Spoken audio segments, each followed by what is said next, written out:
उतरत चैतवाए पापा चढ़त बैसाख बन पैसी खोजी आए पापा चंदन के गाछ।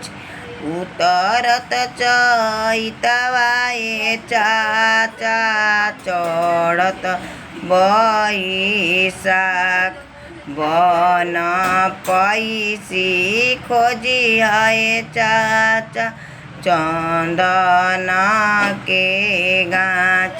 कैसे कैसे चिन्हबोए बेटी चंदन के गाछ।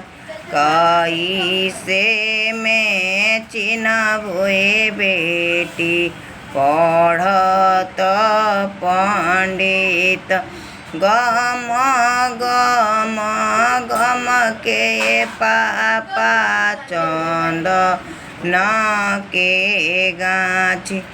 पढ़ चम चम चमके चाचा पढ़त पंडित।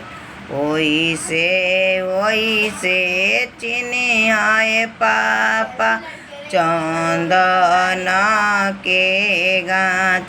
ओइसे ओइसे चिन्हाए चाचा पढ़त पंडित। ओइसे ओइसे चिन्हाए चाचा पंडित दामाद।